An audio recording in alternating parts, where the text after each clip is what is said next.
Hi my dear தங்கம்ஸ், அனைவருக்கும் இனிய ஆங்கில புத்தாண்டு நல்வாழ்த்துக்கள். எல்லோரும் எப்படி இருக்கீங்க? நல்லா இருக்கீங்களா? எல்லோரும் நல்லா இருக்கணும். இந்த வருஷம் இனிய வருஷமாக எல்லாத்துக்கும் அமையணும். போன வருஷம் என்னெல்லாமோ நடந்து போயிருக்கோம், அதெல்லாம் விட்டு தள்ளுங்க. இந்த வருஷம் உங்கள் எல்லாத்துக்குமே நல்ல ஆண்டாகவே அமையும். அந்த ஆண்டவன்கிட்ட நம்ம எல்லாருமே சேர்ந்து வேண்டிக்கலாம். 7 மணி ஆனாலும் எந்திரிக்காத நம்ம பசங்க இன்றைக்கி நியூ இயருங்க அடிச்சு பிடிச்சி காலையில் 4 மணிக்கே எந்திரிச்சு குளிச்சுட்டு கிளம்பிட்டாங்க. இன்றைக்கி நம்ம எந்த கோயிலுக்கு வந்திருக்கோம்னு பார்த்தீங்கன்னா, திருச்சி வயலூர் கோயிலுக்கு தான் வந்திருக்கோம்.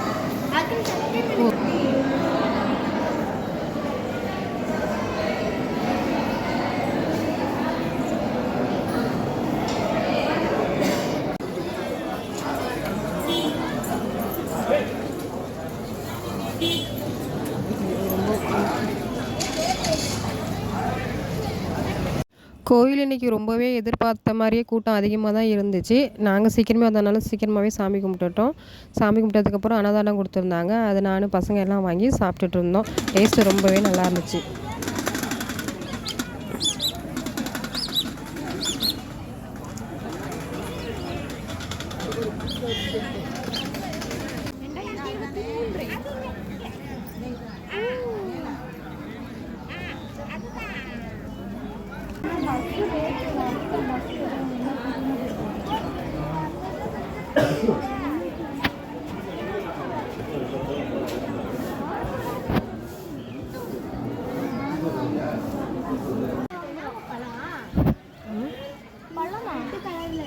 இந்த பழம் நல்லா இருக்கும்.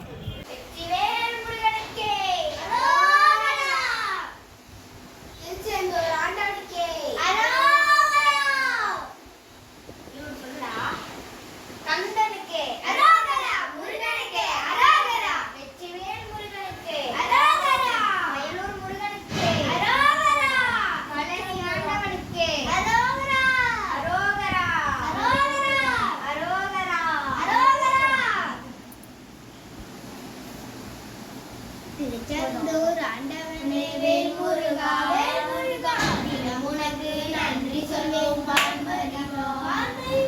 திருவடியில் தினம் இருக்கும் திருவரகா திருவரகா திமெழகே நலமெழவே வடிவழகா வடிவழகா ஊரகா. நம்ம வீட்டு குட்டீஸ்லாம் பழனிக்கு போகிறதுக்காக மாலை போட்டிருக்காங்க. ஆமாங்க, தைப்பூசம் விரதம் இருக்கிறதுக்காக தான் இன்றைக்கி மாலை போட்டிருக்காங்க. இன்னிலேருந்து சரியாக 31 நாள் விரதம் இருக்கணும். வருஷம் நம்ம குட்டீஸுங்க ஆர்வமாகவே மாலை போட்டு விரதம் இருக்க ஆரம்பிச்சிருவாங்க. மற்ற நாளில் எந்திரிக்கிறாங்களோ இல்லையோ, இந்த தைப்பூசம் விரதத்துக்காக சீக்கிரமாகவே எந்திரிச்சு 4 மணிக்கெலாம் எந்திரிச்சு குளிக்கிறது, சாமி கும்பிட்றது, இந்த மாதிரி வேலையெல்லாம் பார்க்க ஆரம்பிச்சிருவாங்க. நம்மள தொல்லையே பண்ண மாட்டாங்க. அவங்க பாட்டுக்கு அவங்க வேலையே பார்க்க ஆரம்பிச்சிருவாங்க. வருஷம் பஸ்ஸில் தான் போயிட்டுருக்கோம். பசங்களை பஸ்ஸில் தான் கூப்பிட்டு போயிட்டு வந்துக்கிட்டு இருக்கேன். இந்த வருஷம் நடந்து போகலாமா அப்படின்னு பசங்களே சொல்லியிருக்காங்க. நடந்து போகிற அளவுக்கு ஒரு 5 நாளாவது நடந்து போகணும் இல்லையா? நடந்து போகிற அளவுக்கு ஸ்கூலில் லீவ்லாம் தரமாட்டாங்க. லீவ் லெட்டரு கொடுத்து பார்க்கலாம் அப்படின்ட்டு பசங்க சொல்லியிருக்காங்க. சரி, கேட்டு பார்க்கலான்ட்டு நானும் நினச்சிக்கிட்டு இருக்கேன். அப்படி இல்லைன்னா லீவில் தான் போயிட்டு வர மாதிரி இருக்கும். இந்த ஆட்டம் எதுக்குன்னு பார்க்குறீங்களா? மருதமலை சாங் இருக்கு இல்லையா? அந்த சாங்குக்கு தான் போட்டிருந்தோம் டிவியில். அந்த பாட்டுக்கு தான் ஆடிட்டுருக்காங்க. அந்த பாட்டோட அப்படியே வீடியோ ஃபஸ்ட்டு நான் அப்லோட் பண்ணிட்டேன். ஆனால் பார்த்தீங்கன்னா வீடியோ வந்து காப்பிரைட்டில் வந்துருச்சு. அதனால் மறுபடியும் வீடியோ டெலிட் பண்ணிவிட்டு இப்போ நான் வந்து டப்பிங் கொடுத்து பேசிகிட்டு இருக்கேன். இந்த மாதிரி சாங்ஸ்லாம் எதுலேருந்து எடுக்கிறதுன்னு எனக்கும் தெரியல. ஒருவேளை உங்களுக்கு தெரிஞ்சிருந்துச்சுன்னா இந்த வீடியோ ஃபுல்லாக பார்க்குற என்னோட சப்ஸ்கிரைபர் யாராவது ஐடியா கொடுத்தீங்கன்னா எனக்கு ரொம்ப ஹெல்ப்ஃபுல்லாக இருக்கும். ஓகே சொந்தங்களே, இன்றைக்கி விலாகு என்னால் இவ்வளோ தான் எடுக்க முடிஞ்சிச்சு. இனிமேல் டெய்லி அப்லோட் பண்ணுறேன். தேங்க்ஸ் ஃபார் வாட்சிங்.